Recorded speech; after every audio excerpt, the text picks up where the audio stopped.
I'm President and CEO of the Atlantic Council, and I'd like to welcome you today to Atlantic Council front page, #AC front page, our premier idea platform for global leaders. We've hosted on this platform where we have multiple channels across the world, and today we're on C-SPAN 1 live. We've hosted heads of state, heads of government, heads of international organizations, top legislators, and that's what we are hosting today. One of the most respected U.S. legislators, both internationally and here at home. We're honored today to host Senator Chris Murphy of Connecticut. Senator Murphy is a top-ranking Democrat on the Senate Foreign Relations Committee and has been deeply involved in many of the issues that are of such importance to the Atlantic Council's founding mission of shaping the global future together with partners and allies. He is a proponent of a forward-looking foreign policy, of international human rights, of the power of diplomacy, and it's an honor to have you with us, Senator.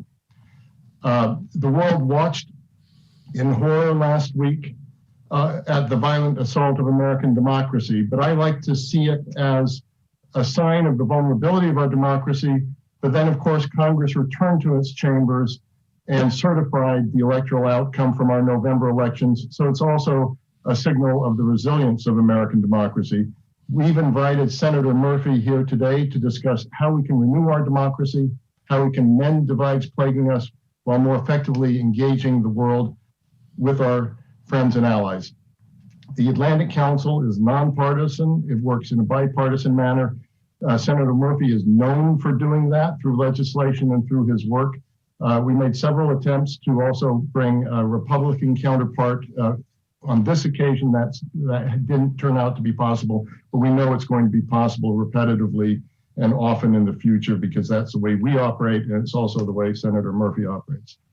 He's been vocal about the need to reform American foreign policy and has linked that mission to domestic transformation, as does the incoming administration of President-elect Biden. Examining what needs to change here at home in order to renew and adapt U.S. leadership abroad is central to the mission of the Scowcroft Center for Strategy and Security's New American Engagement Initiative, and that initiative is the host of today's program. And so on behalf of those co-directors of that initiative, I also welcome you, Senator, and Barry Pavel, who runs the Scowcroft Center. It's a time of great upheaval in our country and in the international system, and we at the Atlantic Council take pride at being at the forefront of exploring new models of U.S. foreign policy that adjust to the demands of our times and the tools that are most effective for the right outcomes. We appreciate that Senator Murphy is similarly dedicated to that mission. So thank you, Senator, for taking the time to join us. We are particularly fortunate with us to have with us today Major Garrett, Chief Washington Correspondent for CBS, to moderate the conversation. Major is a veteran journalist with experience covering the White House, Congress through 4 administrations. He's covered presidential contests and campaigns. Major was in Sarasota, Florida with President Bush when the 9/11 attacks occurred. He knows just what a consequential moment this is for our country. If you would like to engage in the conversation, you may use the #AC front page or submit questions on the Q&A function if you are joining via Zoom. So #AC front page or questions through the Q&A function on Zoom. And with that, Major, let me turn this over to you. Thank you very much. It's my deep honor to participate in this conversation. I thank the Atlantic Council for asking me to do this. And I'll give you a quick run of the show.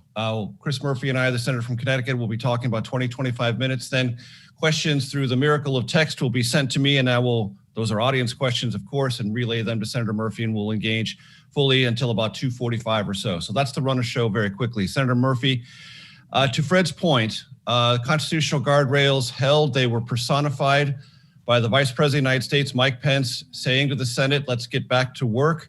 There is reporting this morning in the Washington Post just how close the Vice President of the United States came to being harmed, or his wife or his daughter being harmed on that miserable, fateful day, January 6th in the United States Capitol. Do you have any reason to doubt that that peril was that close to the vice president? And do you think that brings into even sharper relief how disastrous a day that actually was? Well, let me first thank you, Major, for leading this conversation today. My thanks to Fred and the Atlantic Council for all of the great work that they have done and for their counsel they've provided to me as a member of the Foreign Relations Committee. Really looking forward to this discussion today. I generally think we made a mistake over and over again during the last 4 years of not taking President Trump at his word. We too often thought there was a distinction between the things he said and the policies that he would end up pursuing. I think you also have to take these protesters at their word. There were hundreds of them as they filed into the United States Capitol that day after a bruising hour-long battle with Capitol Police chanting, "Hang Mike Pence." They were out for blood. Maybe not all of them, but certainly a sizable portion of them, luckily, through a series of various heroic acts by law enforcement staff at the Capitol, and frankly, a lot of luck, they didn't come face to face with Mike Pence or Nancy Pelosi or any of us in the House or the Senate. If that had happened with that mob mentality controlling that group, I do believe there would have been immense violence. And so as bad as it was for America to watch, for the world to watch, it obviously could have been much worse. And now, as I'm sure we'll talk about, the process of accountability begins. When we advertise American democracy to the world, we don't just talk about the three branches of government and how our elections work. We talk about the rule of law. In fact, our State Department spends an enormous amount of time all over the world explaining to people what American rule of law is. And American rule of law is founded on the premise of accountability, that when you violate a law or a norm, that there are consequences for it. And in fact, if you skip over that accountability phase, rule of law doesn't work any longer. So that's the phase that we're in now. Obviously, we've got to make sure that the Capitol is protected on Wednesday. I believe it will be. I think we're going to have a successful inauguration that the whole world can watch, but we also have to make sure that we don't skip over the phase of consequence that has to be a part of our healing process as a nation. What about Sunday? There are reports that state capitals around our great country are fortifying themselves under the order of governors to protect them from what could also be an assault on the state capitals this Sunday. What do you think about that? What have you been told by officials in Connecticut? How do you regard this Sunday, which is, to the minds of some insurrectionists in the country, a precursor to Wednesday? The reports are serious and frankly, hard to track. There's so much conversation happening online in dark corners of the internet about these plans for this weekend and on Wednesday. I've been in touch with the governor, with the FBI field office in Connecticut, with our state police. We feel like we've got a pretty good beat on what may happen, and we're going to obviously have law enforcement and, if necessary, National Guard out in force in Hartford. Senator Hawley had a choice to make, as did all of those that were voting for his objection on Wednesday night. After having seen democracy be brought to its knees that afternoon, they could have chosen unification. They could have chosen to stop spreading these lies about the election being stolen, and instead they continued to carry on their objection to the election. They forced the joint session to come back and vote on yet another attempt to overthrow democracy, and they frankly haven't stopped. There's been a few members who have shown contrition. There were 10 members of the House that voted for impeachment, but by and large, the allies of Donald Trump in the House and the Senate have continued to spin this story of the election being stolen, of Joe Biden's win being illegitimate. And so it stands to reason that the people who got away with Wednesday, who weren't rounded up by authorities, are going to plan to come back because they have been continually told by people they trust that Joe Biden is an illegitimate president. So we clearly haven't solved the problem, largely because those that spun up this mob over a period of weeks are continuing to say the very same things that caused Wednesday to happen. So as Fred mentioned, the Atlantic Council is nonpartisan and it looks for bipartisan remedies, particularly in terms of how the United States speaks about itself and engages in the outer world. And I think that raises a very important question in regard to what you just said, Senator Murphy. Can you have bipartisan relations with those members who, if I heard you correctly, cross not only a line of intellectualism, meaning they knew something was false but said so anyway, and crossed a line of the Constitution, crossed a line of the rule of law? Can you regard those people as potential advocates or work partners in the future? Well, I think it's really important to reiterate what you just said. These members that we're speaking of, right, we are very obviously focused on the fact that their actions set the conditions upon which the violence occurred. But they also were acting outside of their constitutional responsibility in advocating for the vote to be thrown out and for the selection of president to be sent to the House of Representatives and the Congress. They were acting outside of their constitutional responsibility and authority, acting outside of their oath of office. And that to me has to come with some consequence as well. I'll be honest, Major, I haven't been one of the senators calling for Josh Hawley and Ted Cruz to be expelled.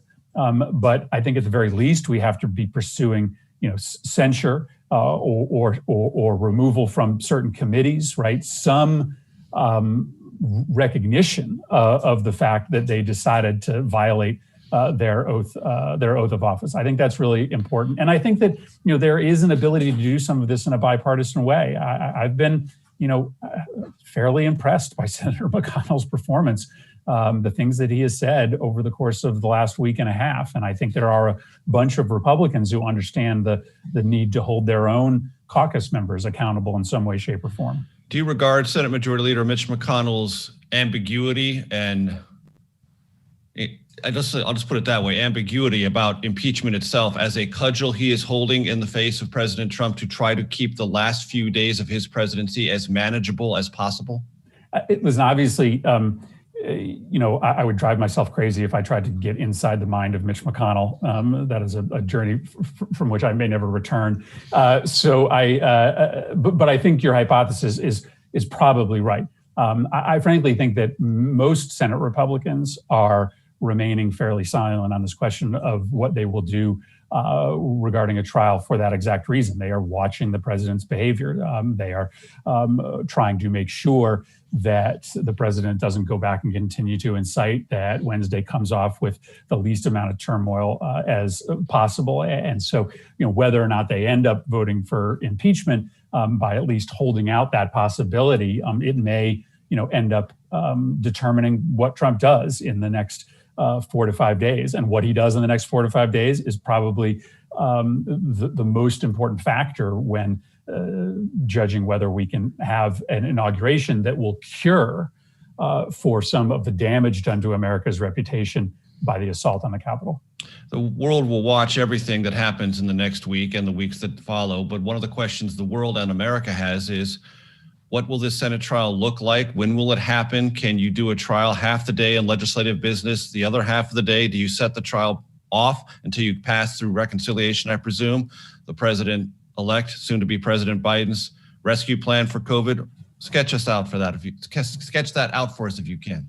Yeah, I wish I could. Obviously, I'm not the incoming majority leader. Senator Schumer is going to have to make a lot of these decisions in consultation with Senator McConnell. Listen, I think it's pretty. And the clear. Democratic caucus, you'll have a voice. I mean, you. Yeah. No, I don't. I get some say in all of this. Here's my belief. My belief is that the priority has to be confirmation of Biden's cabinet and passage of a COVID relief package. Our vaccination distribution is in meltdown right now in Connecticut. We're not getting enough. We're not getting enough certainty on delivery. We don't have the resources to get it out. So we need to fix that ASAP. And so if there is a mechanism by which to either delay the trial or to be able to do it in parts, I would certainly support that, because I think that confirmation and COVID relief legislation is more important right now than expediting the trial of a president who has already left office.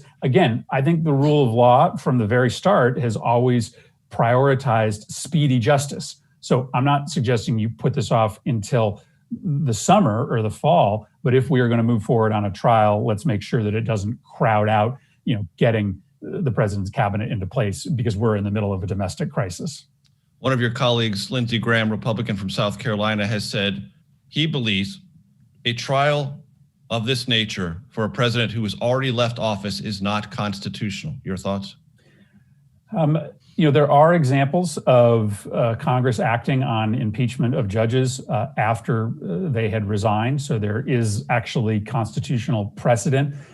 It's not likely that the Supreme Court would even weigh in on this question. They have really deferred most questions of process and timing on impeachment to the political branch. And again, I understand that the consequences of impeachment are fairly limited. Maybe, only it's about reputational damage to the president and his potential disqualification from office in the future. But from what I understand, societies that have gone through these period of rebellion, who have experienced attempted coups, the ones that skip the accountability phase, the ones that just, try to shove it back into a corner, are the societies, the countries that don't actually recover. So I don't think you can ignore the set of consequences, even as small as they might be post-presidency to Donald Trump. I just think you may want to do it after we've gotten the domestic situation and the president's team in place and under control. This may be implied, but I'd like to ask you directly, because I've had several conversations with lawmakers, Republican and Democrat, about this. Do you regard what happened on January 6th as an attack by the executive branch on the legislative branch? Well, I do. You essentially had the president asking and pressuring the vice president to take away from the legislative branch our constitutional power, which is to certify the electoral vote. So in that way, it was an attack. If you're asking me whether it was a physical attack launched by the executive branch against the legislative branch, clearly the president's words incited a riot and his lack of willingness to tell them to stand down. In fact, at the key moment, right, literally at the moment when we were being evacuated from the Senate chamber, he sent out a tweet criticizing Mike Pence maybe an hour after those protesters were calling for his execution. So the president clearly is responsible for that mob. And in that way, he's responsible for the physical attack as well as the constitutional attack that day on the legislature. And in that regard, though it's not in the article of impeachment that will be the subject of the Senate trial, it sounds to me that you believe, as other lawmakers do, the more direct and repellent inaction of the president in that moment of peril is as impeachable or more than whatever he said that incited the crowd in the first place. 100%. I was in the Senate chamber. We were there for about 15 or 20 minutes between when the building and the chamber went into lockdown and when we were evacuated. And we were all sitting in our seats, listening to instructions of the Capitol Police. And of course, I was checking my Twitter feed because I expected that by that time, the president must have already sent out a communication telling these protesters to stand down. And while we were in the chamber, he sent out this tweet once again, viciously attacking the vice president. Literally minutes after the vice president had been evacuated from the chamber, the vice president was still likely in the building at that time, under threat from these protesters. And so, reporting has already suggested that he was pressed by his advisors to tell the crowd to stand down. He was delighting in the scene and resisted those early attempts.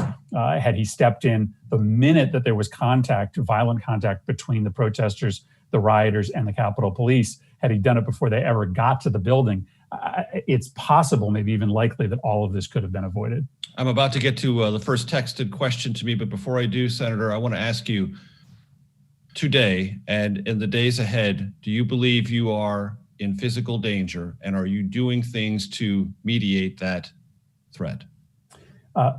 We received a very reassuring briefing earlier this week from Secret Service, Department of Defense, Capitol Police, the FBI regarding preparations for this weekend and next week. I believe we are going to have a peaceful inauguration, one that is going to show the best of America to the world.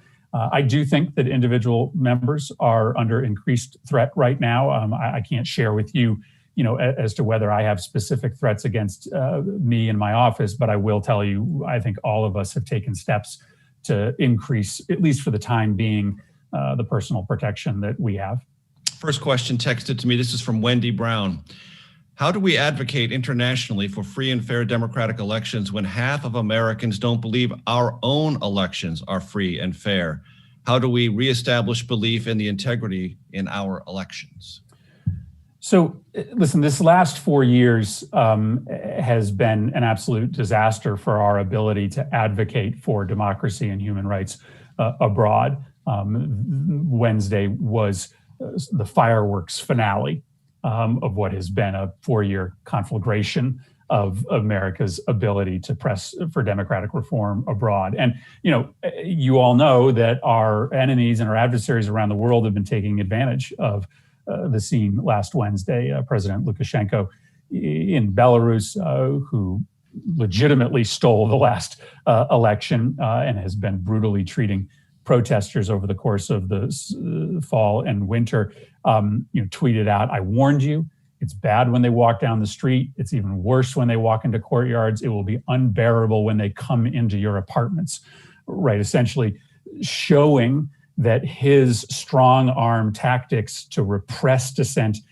in Belarus are necessary because scenes playing out in Washington will soon be coming to your neighborhood in Belarus if you don't allow me to continue to consolidate power. This means that President-elect Biden has a lot of work ahead of him, and we can talk about the ways in which he's going to have to upscale our democracy presence abroad. But yes, we have got to get healthier domestically. But that really starts with Republicans making a commitment to stop spreading these lies about the election being rigged and stolen.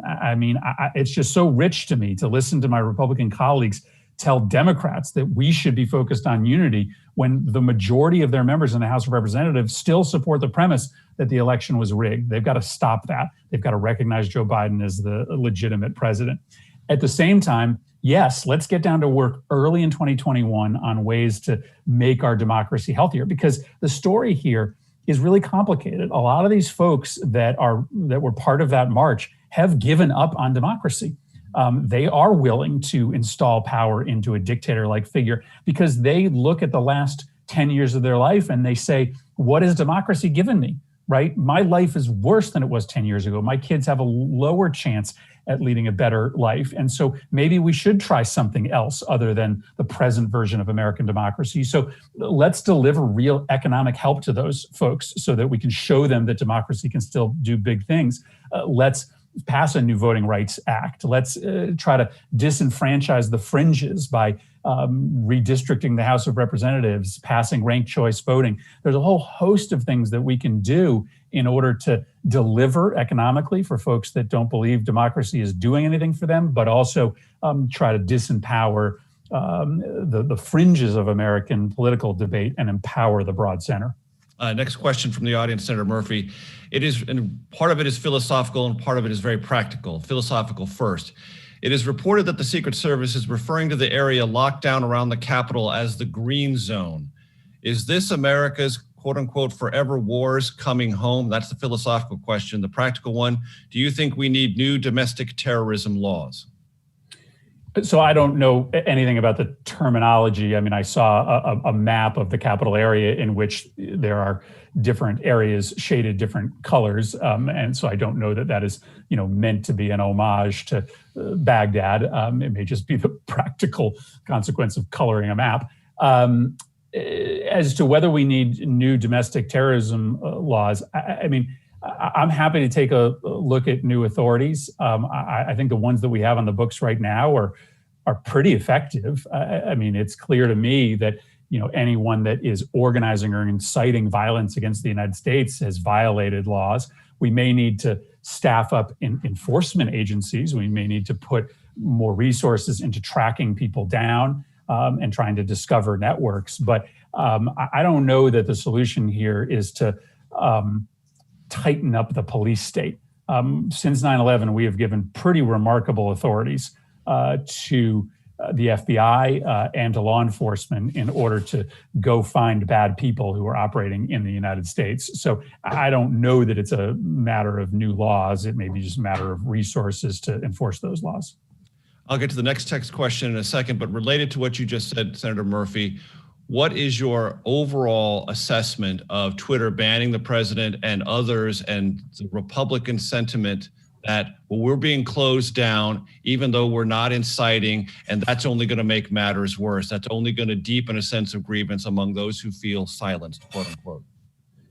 Well, I had an interesting conversation with a business owner in Connecticut last week. She wanted to talk to me about her real concerns about Twitter banning the president. She didn't condone what happened at the Capitol, but she didn't like the idea that his free speech was being curtailed. And we had a long conversation in which I explained to her that the way in which you ultimately unravel the First Amendment is by passing legislation that tells private companies what speech they have to put up online and what speech they don't have to put up online.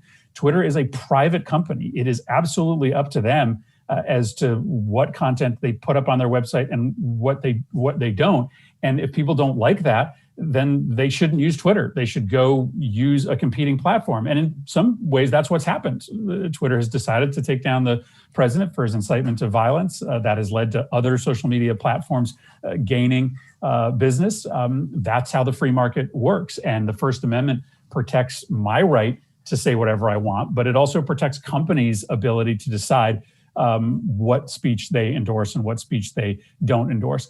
I do think this all needs to beg a conversation about what we should do from an antitrust perspective.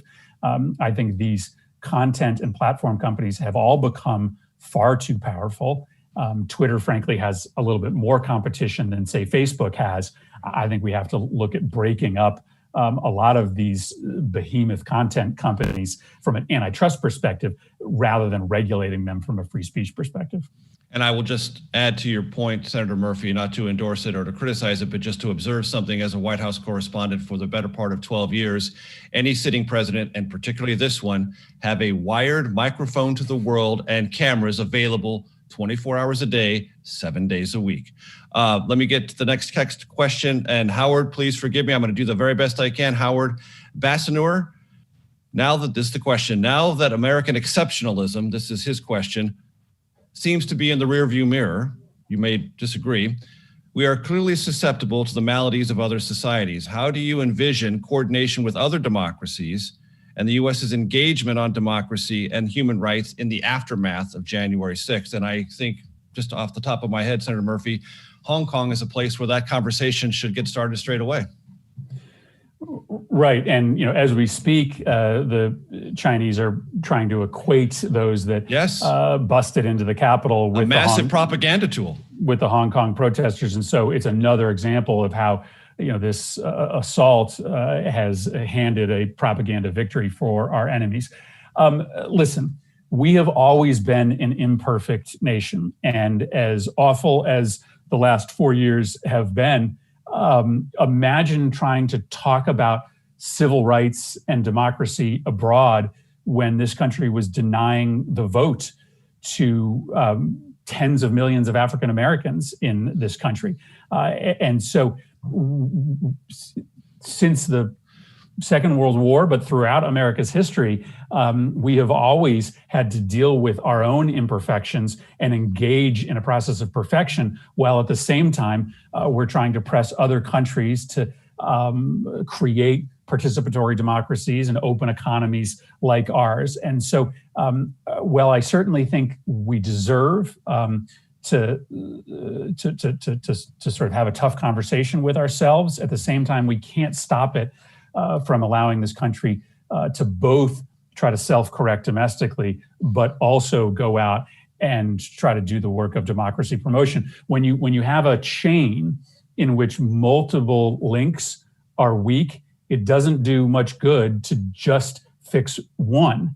And you really have to look at democracy in the world today as a chain in which ours is stronger because we have so many other nations that are committed to it. So we're going to have to fix ourselves, but we're also going to have to go out and take a look at what's happening in Hungary and Poland and the Philippines to be tougher on the dictatorships that have tightened the noose in the past 4 years. And I frankly think that by investing more energy in democracy promotion overseas, it'll also lend some strength to our efforts here. It'll put a little bit more pressure on us to get our own house in order. If we just shrank from the world, if we just sort of rolled up the carpet on democracy promotion abroad, then it'd frankly be a lot easier for us to just end the project here. Doing that work abroad puts pressure on us to be a little bit more vigilant and to act a little bit faster on domestic democracy reform. Right. To your point, maybe around the table, we all say now, yes, we all need to get our houses in order. Let's start from there.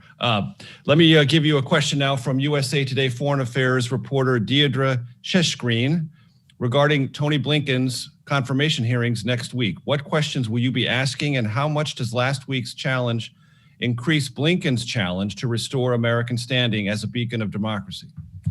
I think, listen, I'm a big supporter of Tony Blinken's. I'm glad that we are moving forward with a confirmation hearing prior to inauguration. I hope that either on Wednesday or Thursday, we will get him at the Department of State. And I believe he's going to have strong bipartisan support. I've been talking to my Republican colleagues on his behalf, and I don't know what that number will be, but I think he will have strong support from Republicans. He is a known entity across both party lines and in the Senate itself too. Yeah, I mean, listen, he had a huge job ahead of him, right? The mountain that he was going to have to climb to restore America's credibility was a 14,000 footer. It just became a 15,000 footer.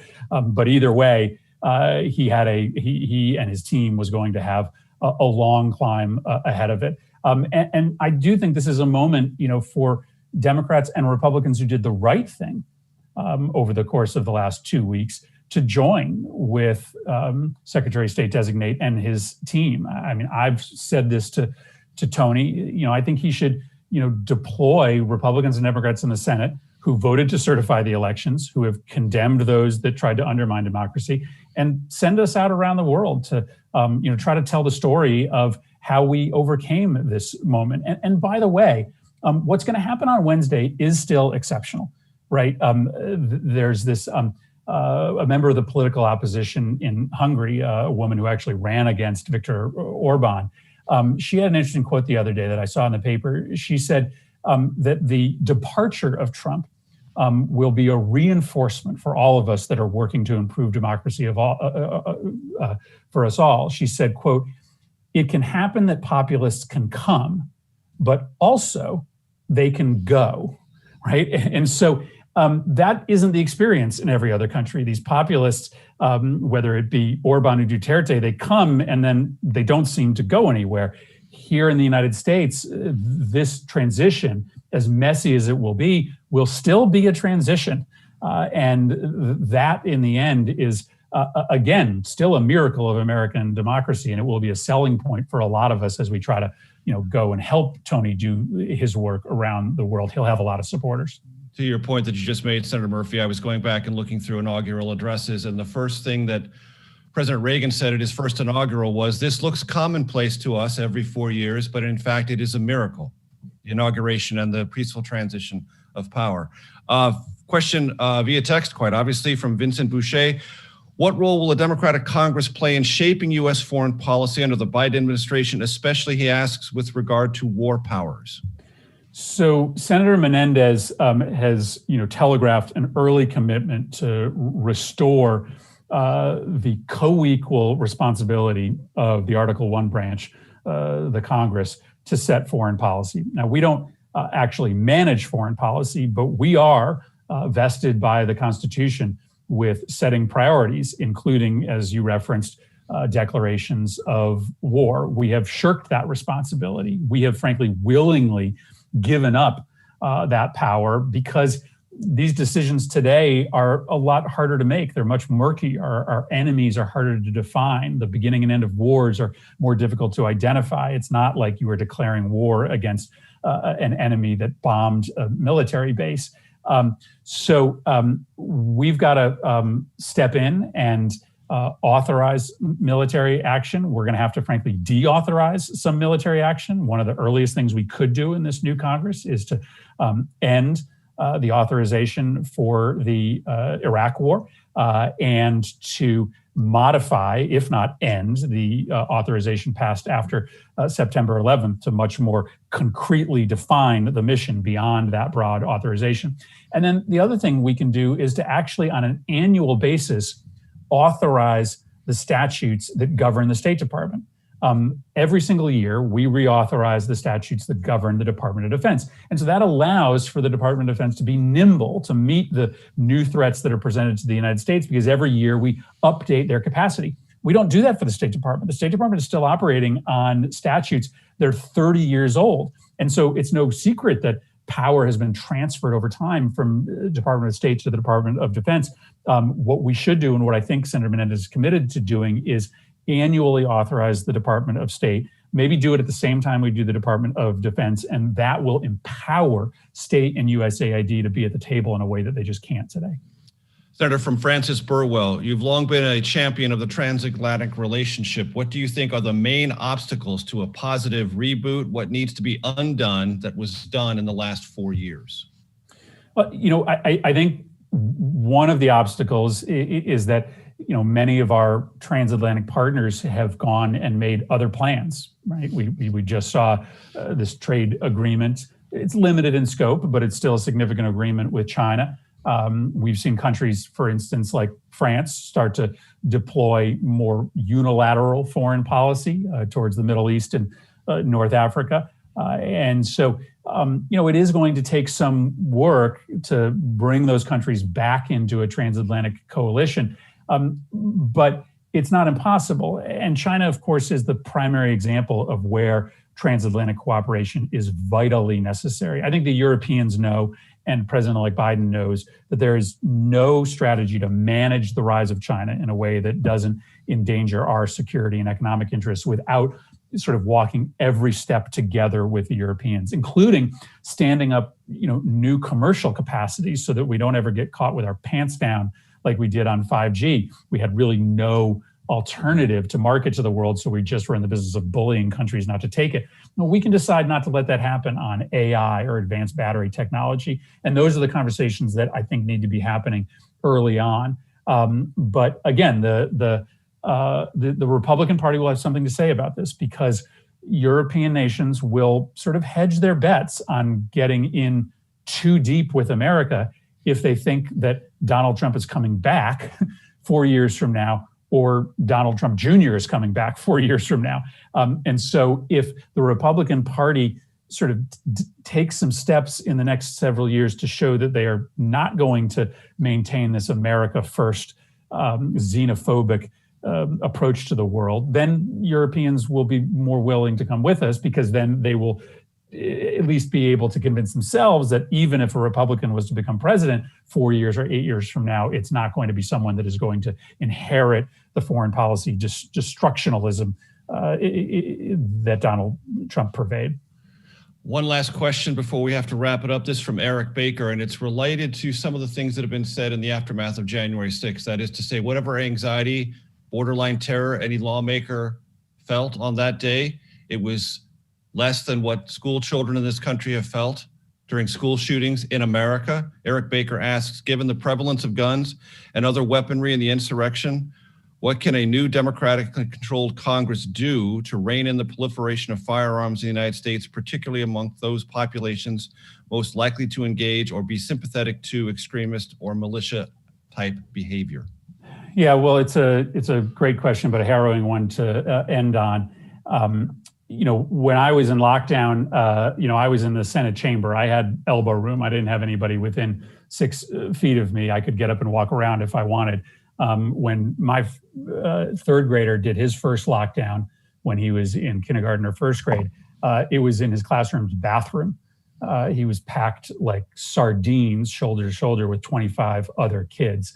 And so maybe, just maybe, members of Congress got a little bit of a taste as to what it's like to be a kid in school today. And of course, the idea that these insurgents are able to legally buy military-style weapons, 100-round drums to attach to those AR-15 style weapons is really, really worrying. And it's amongst the reasons why we should think about modifying our laws. But let me just step back and talk maybe just a little bit more broadly.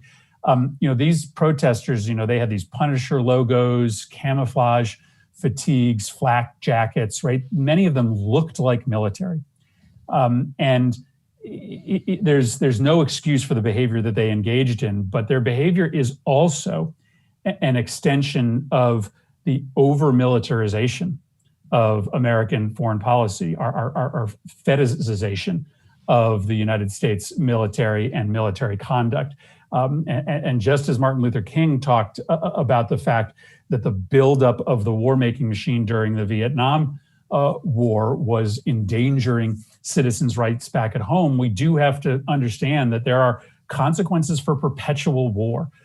There are consequences for telling people that the only way to protect America is to send U.S. troops out to every corner of the globe, when in fact, these are largely political problems that are much more effectively met by diplomacy than they are by U.S. tanks and planes. And so we have to worry about how these militias have sort of come to have this confidence of action that they exhibited. And I think our move to start demilitarizing our approach to the world may also contribute to demilitarizing our politics here at home. That's a bigger question for another 45-minute discussion, but I think it's an important one for us to begin. Just to follow up on Eric's behalf, would you imagine, Senator Murphy, gun control legislation the first year of the Biden administration?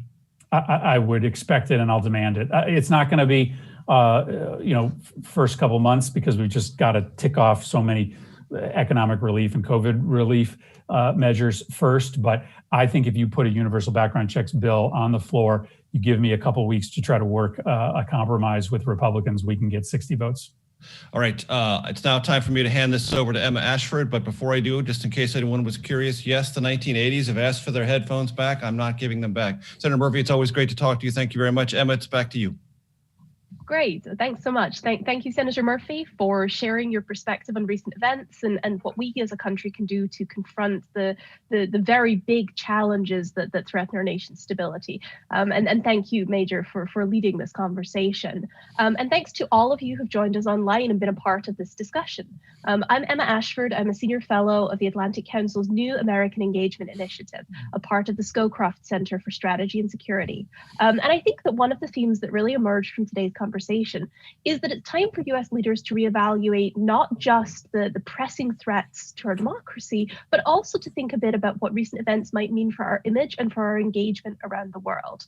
As our founder, General Scowcroft, once wrote, "Without a sense of who we are at home, we cannot know who we are or what we wish to be abroad." And I think that's a sentiment that seems ever more relevant today. So as the senator noted, we can also learn lessons from the world. We can learn about ways to talk about accountability, ways to handle this kind of crisis. But we need to have a tough conversation about our own future, about polarization, about over-militarization. And there's a strong role for Congress to play in the future of that domestic policy, and also in deciding how we as a country want to engage with the rest of the world. And like you, Senator Murphy, we all hope for a peaceful inauguration that shows the best of America to the world. So on that note, I'd like to thank everybody again. Thanks to our viewers for joining us. And please join us for our next AC Front Page event on Wednesday, 27th January at 10 a.m. It'll be a conversation with the Smithsonian's Secretary, Lonnie Bunch, and distinguished scholar and ambassador at large, Dr. Richard Curran, who will speak about cultural resilience and so much more. Thank you for coming today.